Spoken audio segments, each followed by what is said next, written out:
It's an interesting truth of life that two people can live in the same city, work in the same company, earn the same salary, face the same circumstances, and still end up with completely different destinies.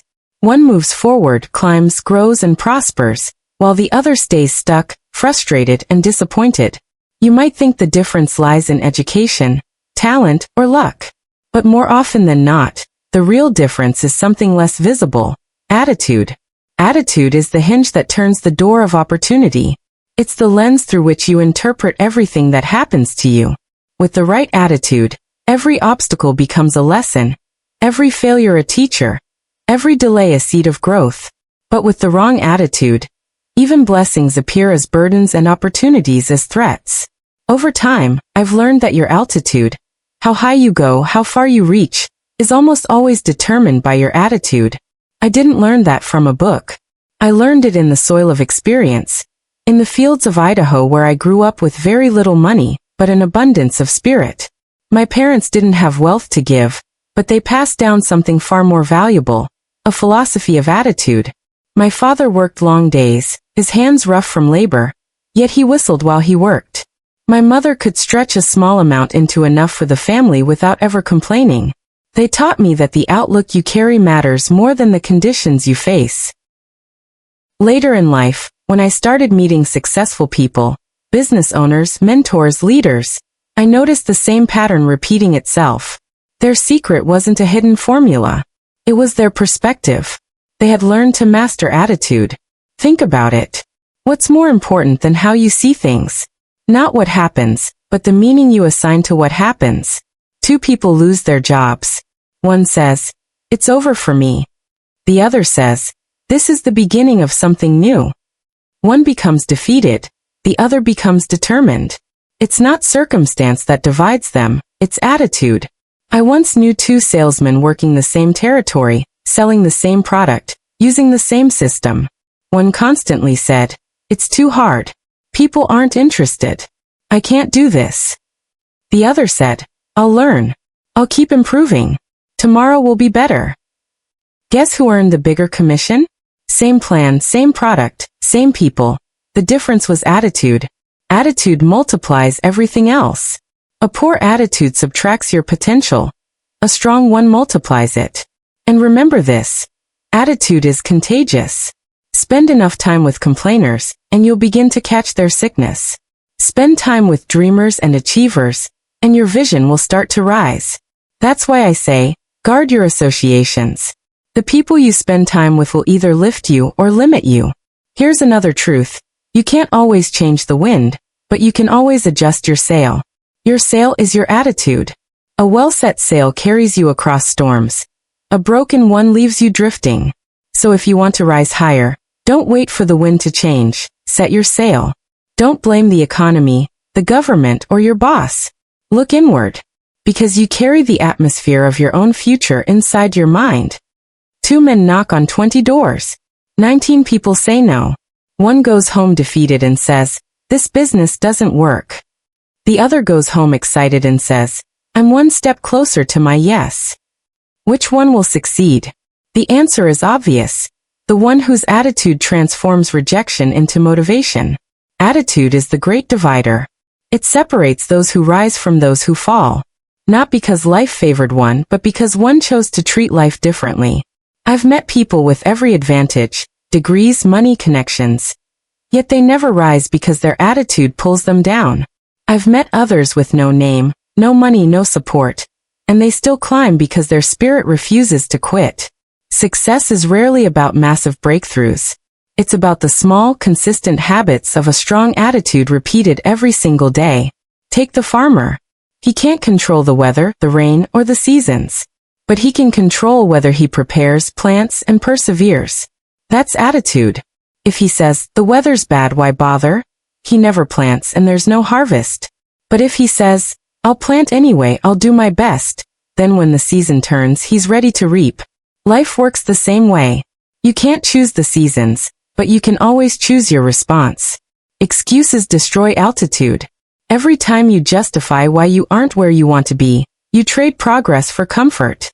The person who says, "I could if the government were different. I would if my boss treated me better, has chained their future to things they cannot control. But the one who says, I will because I choose to, I will because I can, has unlocked freedom. The dividing line is sharp. Will you complain or will you climb? Will you blame or will you build? Success has never been about conditions. It has always been about character. Because attitude always comes before altitude. You can't win in the marketplace until you've won in your own mind. I used to think attitude was just a mood, something small that changes day to day. But I learned it's far deeper. Attitude is the foundation of philosophy, the way you interpret life itself. Once you put on a certain lens, everything you see is colored by it. Challenges don't change who you are. They reveal who you are. When problems appear, your first reaction shows your philosophy. If your instinct is to complain, we learn something about your attitude.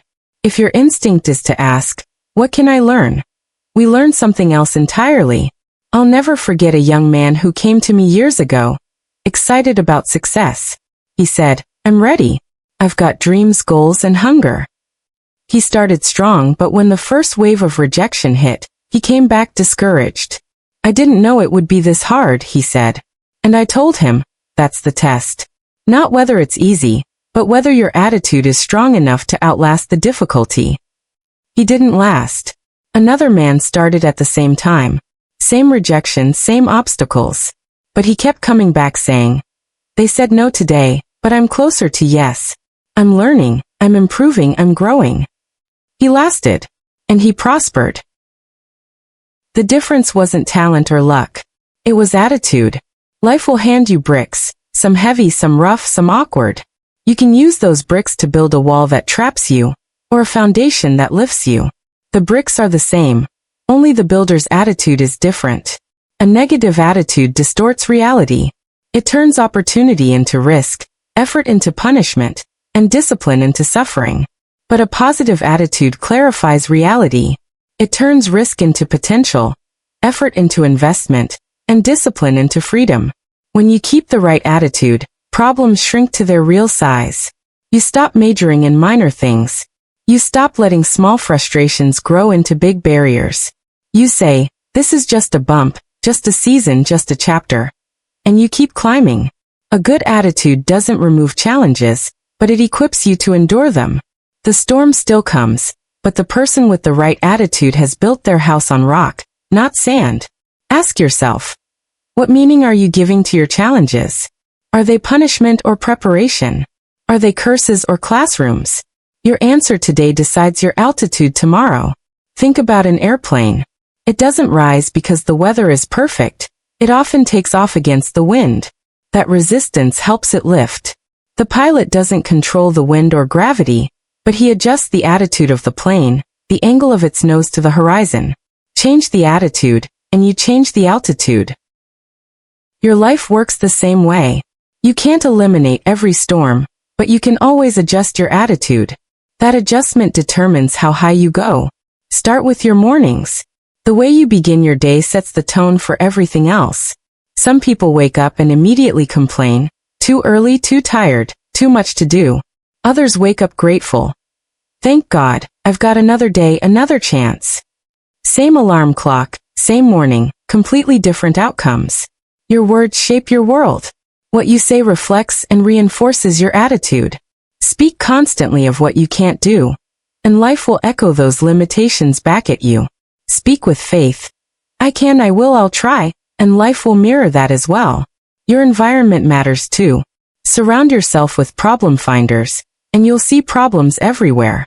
Surround yourself with solution seekers, and you'll start seeing possibilities. That's why attitude isn't just a personal choice, it's a social responsibility. Your attitude affects everyone around you. Discipline is attitude made visible. If your attitude says, I can rise higher, your actions will prove it. You'll study, work, save, train, improve. But if your attitude says, it doesn't matter, discipline vanishes, and your potential fades quietly away. Imagine two farmers. One plants every day with faith. The other plants only when he feels like it. One ends the season with abundance. The other ends with regret. Same land, same sky, same opportunity, but opposite attitudes. Even your language during struggle matters. Instead of saying, "Why me?" ask, "What can this teach me?" Instead of "I can't afford it," say, "How can I afford it?" Small shifts in words create massive shifts in focus, and focus shapes destiny. Success is rarely about giant leaps, it's about a few simple disciplines practiced daily, and those disciplines come from the right attitude. Here's the truth. A positive attitude doesn't guarantee life will be easy, but it guarantees you won't break when life gets hard. Anyone can smile in the springtime. The real test comes in winter, when business slows, friends disappear, and hope feels distant. That's when your true attitude shows. A weak attitude magnifies obstacles until they seem impossible. A strong one shrinks them until they're manageable. The mountain doesn't change, the climber's vision does. Don't pray for lighter loads, pray for a stronger back. Don't wish for an easy path, build better shoes. Because life was never meant to be fair, it was meant to be conquered. Breakdowns often carry the seeds of breakthroughs. Lose a job, and hidden inside is the spark to start something new. Face rejection, and hidden inside is the strength to grow. Fall behind financially, and hidden inside is the lesson of discipline. Whether you see the gift or miss it entirely depends on your attitude. Some people hit obstacles and call it fate. Others hit the same obstacle and call it training. The difference between them will determine their destiny far more than background or education ever could. Excuses are the language of a low-altitude life. Every time you say, "I would if," you surrender your power. Replace excuses with determination. Don't say, "I can't because," say, "I will until." Because altitude is never for the lucky. It's for the persistent, the disciplined, the ones who refuse to lower their attitude no matter what comes. Attitude doesn't just shape your career. It shapes your relationships, your health, your peace, your legacy. The same mindset that builds a business also builds a marriage, raises children, and strengthens faith. Some people see money as evil and therefore never pursue it with purpose. Others see it as a tool, a resource to build, bless, and serve. Same dollars, different meaning, different results. Some see exercise as punishment. Others see it as a gift of self-respect. Some see children as burdens. Others see them as blessings. The difference is not in the circumstance, it's in the attitude. And here's what's beautiful. Attitude doesn't need permission. You don't need the government's approval or anyone else's consent to change it.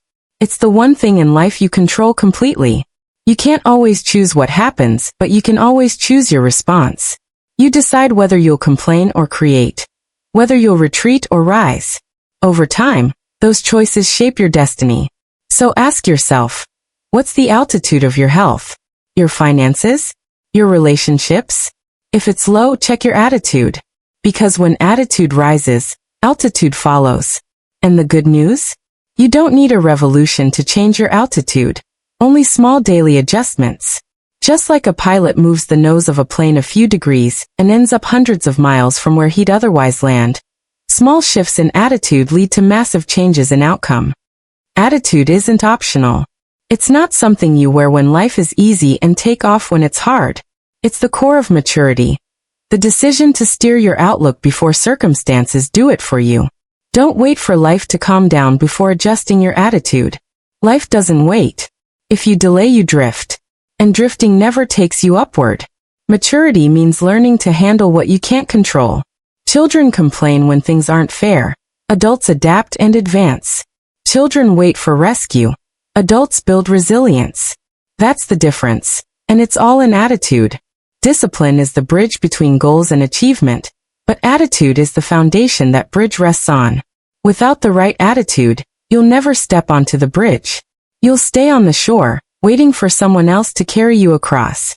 But with the right attitude, you'll cross, even if the bridge shakes. Your family, your friends, your colleagues, they all feel your attitude. You broadcast it every day. If it's low, it pulls others down. If it's high, it lifts them with you. So decide now. Will you rise or will you sink?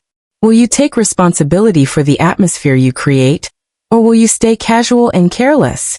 Because a casual attitude leads to casualties. Don't wait.